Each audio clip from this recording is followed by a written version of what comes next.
Hello friends, welcome to my channel. आज આપણે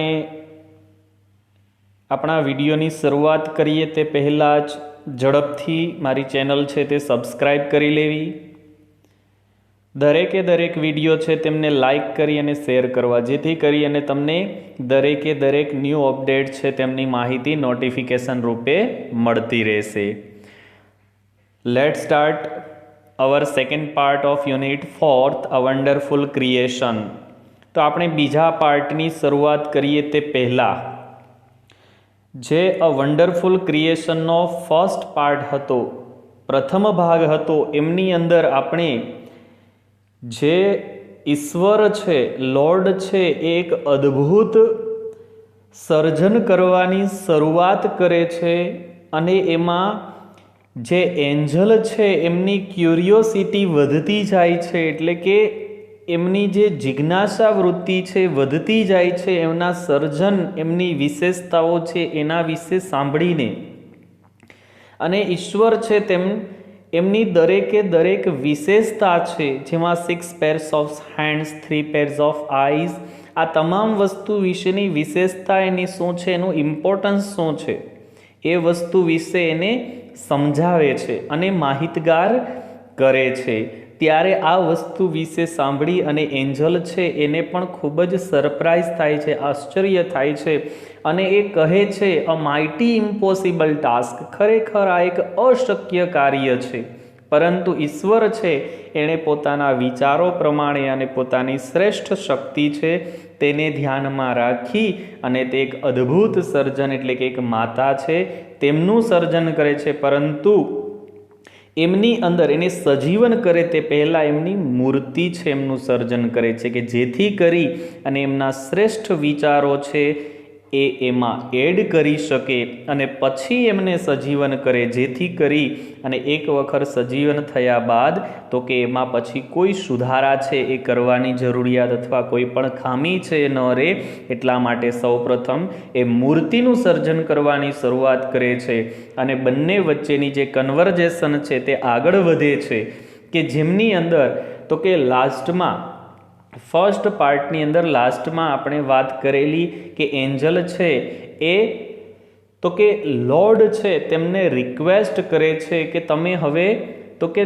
rest કરો, વધારેમાં વધારે તો કે કામ છે, કાર્ય છે એને ન આપો સમય, થોડો સમય રેસ્ટ કરીને પણ તમે કાર્ય છે તે કરી શકો છો। હવે અહીંયાથી આપણે આપણા સેકન્ડ પાર્ટ છે એમની શરૂઆત કરીએ છીએ। આઈ કેન નોટ, હી રિફ્યુઝડ। ઈશ્વર છે, રિફ્યુઝનો મિનિંગ થાય નકારવું અથવા ના પાડવી, કે ઈશ્વર છે તેણે એન્જલને કહ્યું, આઈ કેન નોટ, ના હું રેસ્ટ ન કરી શકું। I have almost completed the work. ઓલમોસ્ટનો મિનિંગ થાય લગભગ, કે મેં મારું લગભગ મોટા ભાગનું કામ પૂર્ણ કરી લીધું છે। હેવ કમ્પ્લીટેડ છે એ પૂર્ણ વર્તમાન કાળની ક્રિયા દર્શાવે છે। I have put the best of my ideas into this model, કે આ મૂર્તિમાં મેં મારા શ્રેષ્ઠ વિચારો છે તે મૂકેલા છે। નાવ, હવે this mother will heal herself. હીલનો અર્થ થાય સાજા થવું, એક હિલ આવે છે HILL, જેનો મિનિંગ થાય છે ટેકરી, પરંતુ અહીંયા HEAL એનો મિનિંગ થાય છે સાજા થવું, કે નાવ હવે this mother will heal herself, કે આ માતા છે પોતાની રીતે જ પાછી સાજી થશે। ક્યારે? When she is six.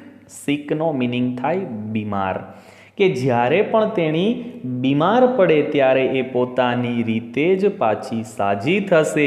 She would be able, એબલનો મિનિંગ થાય સક્ષમ હોવું, કે તેણી સક્ષમ બનશે to feed a family of 6 members only on a half a kilo of cabbage. To ફીડનો મિનિંગ થાય છે ખવડાવવું, કે તે અ ફેમિલી ઓફ 6 મેમ્બર્સ, એક ઘરના 6 સભ્યોને તો કે એ ટુ ફીડ ખવડાવી શકે તેટલી એબલ એટલે સક્ષમ બનવી જોઈએ, પણ કેમાં? On half a kilo of cabbage, માત્ર અડધો કિલો કોબી છે તેમની અંદર એ ઘરના 6 સભ્યો છે તેમને જમાડી શકે એવી સક્ષમ હોવી જોઈએ.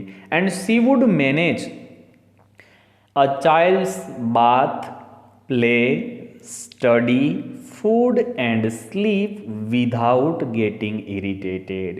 એન્ડ શી વુડ મેનેજ કરવું એટલે વ્યવસ્થા જાળવવી, કે તે મેનેજ કરી શકવી જોઈએ અ ચાઇલ્ડ્સ એક નાના બાળકનો, બાથ એટલે કે સ્નાન, પ્લે એટલે તેનું રમવું, સ્ટડી એટલે તેનો અભ્યાસ, ફૂડ તેનું ભોજન, અને સ્લીપ એટલે કે તેનો જે આરામ છે અથવા ઊંઘ છે એની વ્યવસ્થા કરી શકવી જોઈએ વિધાઉટ ગેટિંગ ઇરિટેટેડ. ગેટિંગ ઇરિટેટેડનો અર્થ થાય ચીડાવવું.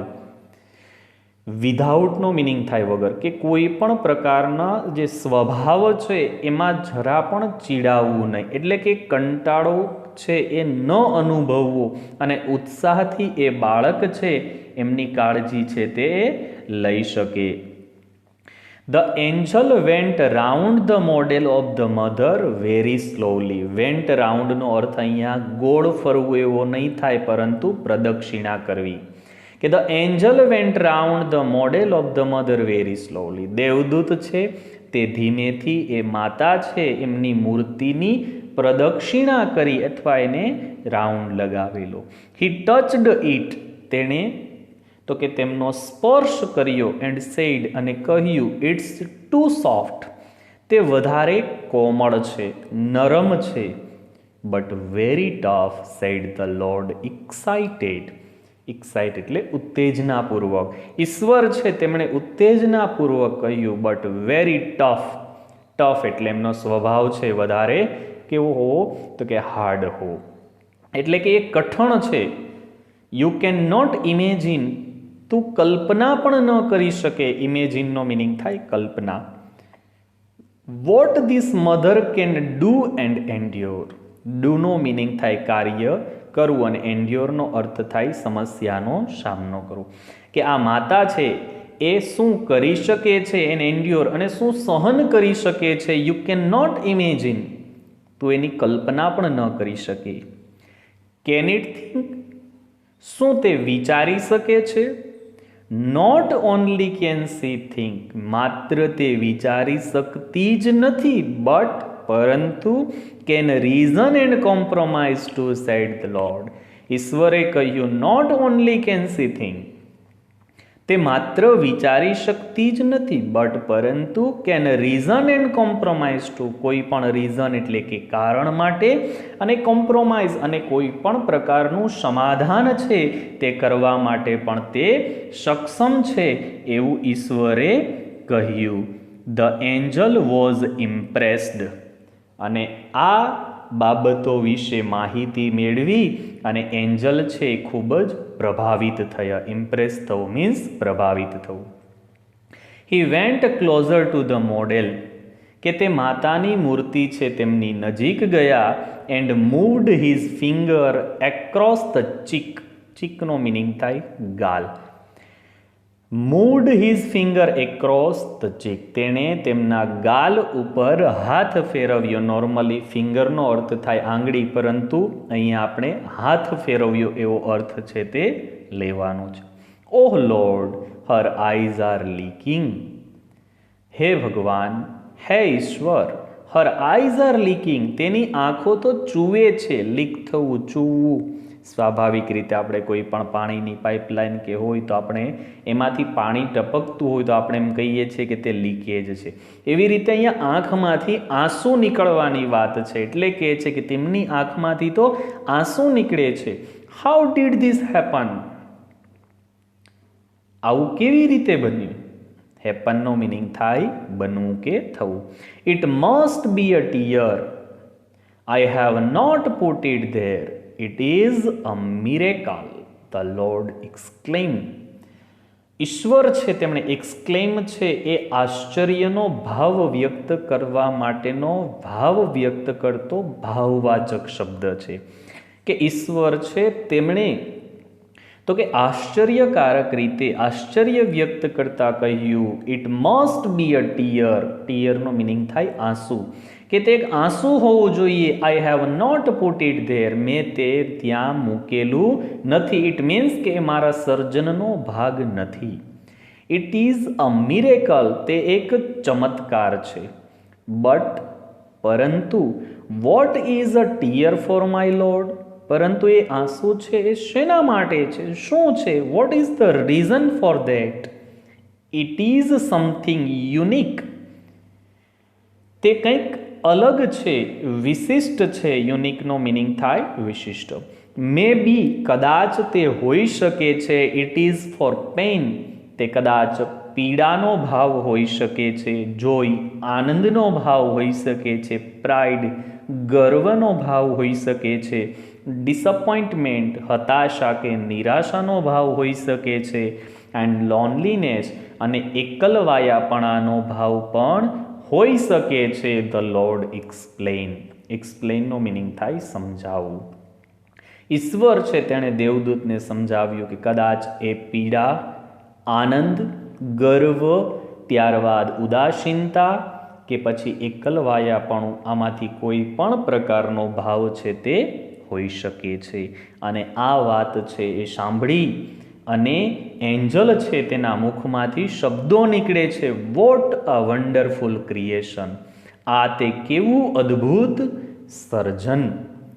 આવી રીતે અહીંયા આપણું જે લેસન છે તે કમ્પ્લીટ થાય છે. અને તેમની અંદર તો કે આપણે ખાસ એ વસ્તુ છે એને ધ્યાનમાં રાખવાની છે કે જેથી કરી આખું લેસન છે તેનું સ્ટડી છે એ વ્યવસ્થિત કરવું. ત્યારબાદ તો કે question answers, true false, short notes and grammatical points, આ તમારી જે ગાઈડન્સ બુક છે બરાબર છે, એટલે કે જે આપણે નવનીત કે કહીએ તેમની અંદર આપેલા છે, તો તેમનો અભ્યાસ પણ સારી રીતે કરવો કે જેથી કરી અને એક્ઝામની અંદર આપને કોઈ પ્રોબ્લેમ ન થાય. Thank you very much.